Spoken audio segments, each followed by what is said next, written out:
Великий народи великої країни, завершився 22-й день нашої боротьби, нашого захисту від однієї з найбільших армій світу, яку ми робимо щоденно меншою. Щоденно. Але у неї ще є чисельність, техніка і резерв. Ми маємо інформацію про те, що російські військові залучають найманців з інших країн. Намагаються обманом загнати на військову службу якнайбільше молоді. Ми з вами знаємо, це їм не допоможе. І тому зараз я попереджаю усіх, хто спробує приєднатися до окупантів на нашій українській землі. Це буде найгірше рішення у вашому житті. Краще довге життя, ніж ті гроші, які вам пропонують за коротке. Наші мужні захисники продовжують утримувати всі ключові напрямки, на які тисне ворог. І відповідають на кожну атаку, на кожен удар окупантів по наших мирних містах, по наших людях. В полон взяті ще нові російські строковики. Серед них є й ті, хто відмовляється повертатись в Росію. А є й багато тих, про кого в Росії навіть не згадують, не намагаються навіть забирати. На кого додому вже прийшли похоронки, хоча вони у нас у полоні и живи.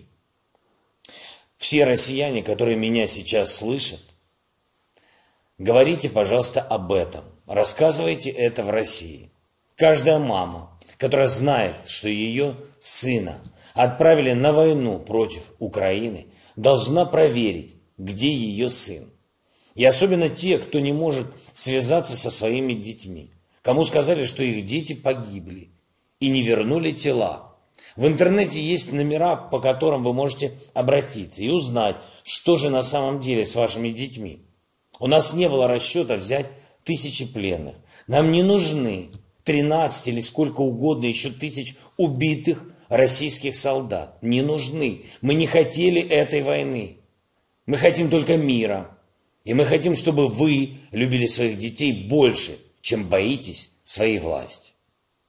Виступив сьогодні перед парламентом Німеччини, однієї з найбільш впливових країн світу, країн Європи, одного з природних лідерів європейського континенту.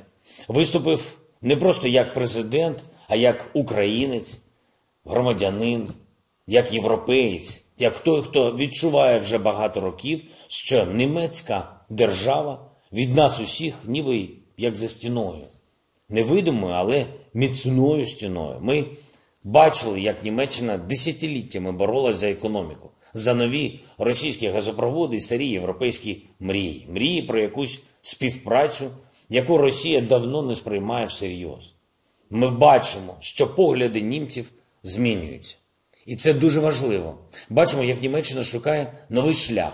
Бачимо, як щиро більшість німців виступають за перегляд старої політики. Бачимо, що пан канцлер Олаф Шольц має великий шанс, велику місію дати Німеччині оновлене лідерство, дати Європі мир. Довготривалий, головно чесний. Такий, який гарантує безпеку кожній державі в Європі і Україні передусім. І я щиро бажаю канцлеру Шольцу від усіх українців, від усіх європейців, щоб Німеччині і партнерам вдалося реалізувати цю місію. Такі виступи у парламентах, на площах держав-партнерів я буду продовжувати обов'язково стільки, скільки потрібно, щоб зупинити війну, щоб відновити нашу територіальну цілісність, щоб повернути всім нам, українцям та всім європейцям, омріяний мир. Я відчуваю, нас починають розуміти і чути все більше і більше в Європі і в світі, в різних країнах. І це дає нам все більше і більше підтримки. Тієї, про яку ми так довго просили. Говорив також з президентом Франції Еммануелем Макроном. Посилюємо захист України, скоординували наші спільні кроки до миру. Вдячний.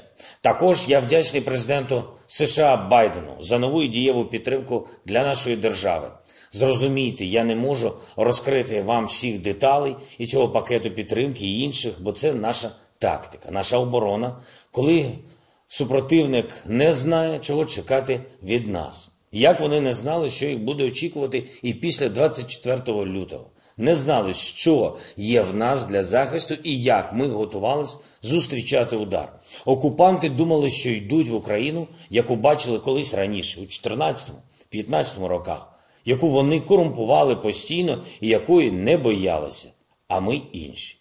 І це дозволяє нам захищатись проти повномасштабного удару вже 22 дні. Усе, що ми зробили за декілька років для нашої оборони, для нашої тактики, для тактики захисту, яку не час розкривати, поки триває війна. Як не час розкривати і нашу тактику переговорів заради миру, суверенітету, територіальної цілісності нашої держави, нашої волі. Працюючи більше в тиші, ніж на телебаченні, радіо чи у Фейсбуці. Вважаю це правильним. Відвідав сьогодні у лікарні прекрасну родину Власенків з Ворзеля Київської області.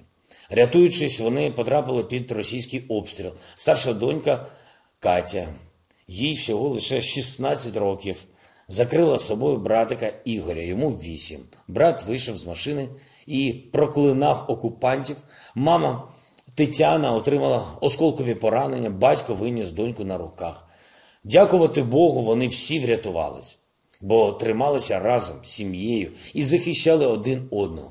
Я був справді зворушений говорити з ними, мабуть, найбільше за увесь час цієї війни. Я щиро бажаю здоров'я і щастя цій прекрасній родині Власенків, як і всім іншим родинам. Я бажаю вам миру і працюю саме для цього. Також сьогодні нагородив 5 працівників Державної служби з надзвичайних ситуацій. Всі герої. Нагородив орденами за мужність. Усіх за самовіддані дії, за їхню сумлінність, з якою вони рятують всіх нас, рятують українців. І ще декілька дуже важливих і, безперечно, позитивних новин. Про нашу економіку, про те, як ми повертаємо нашу країну до життя. Вже зараз, всюди, де безпека це дозволяє. Всюди, де бізнес може працювати. Наш уряд вже підготував рішення про розширення програми кредитування для підприємців на базі програми 5-7-9. Створюємо нову можливість. Будь-який бізнес зможе отримати кредит під 0% на час воєнного стану, плюс 1 місяць після війни. Далі буде мінімальна ставка 5%. А загальний обсяг кредиту може бути до 60 мільйонів гривень, щоб було ширшим коло тих бізнесів, які зможуть користуватися нашою програмою. Друга новина. Кабінет міністрів завтра проголосує за масштабне скорочення регуляцій. Було більше, ніж 600 дозволів і ліцензій для бізнесу, а залишаться обов'язковими близько 20. Лише ті, які просто неможливо скасувати. Як, наприклад, про поводження з радіоактивними відходами. Отже, для абсолютної більшості бізнесів в Україні працюватиме декларативний принцип. Оголосив про початок діяльності і вільно працюєш. І третя новина, яка стосується мільйонів українців. Це особливе завдання для Національного банку України, для народних депутатів і наших урядовців. Я доручив знайти таку законодавчу можливість, щоб держава гарантувала 100% вкладів в українських банках. 100%. Не частину, як зараз і як завжди, а повністю. Увесь депозит. В будь-якому банку нашої держави, щоб люди не втратили гроші і не боялись цього за жодних обставин. Тож чекаємо на конкретику, проєкти рішення і сподіваюся, що Верховна Рада України не забариться з підтримкою. Бо це потрібно українцям, це потрібно Україні. І наостанок. Наш Маріуполь, наш Харків, наш Чернігів, Київська область, Ізюм і всі інші наші міста-герої, яким дуже складно, дуже. Ми робимо все і робимо всі. Абсолютно. Наша армія, поліція, ДСНС, гуманітарні конвої, церква, увесь наш народ. Ми вас не залишимо, а їм не пробачимо. Ви будете вільні. Точно, я знаю, як всі ми на нашій землі. Слава усім нашим героям! Слава Україні!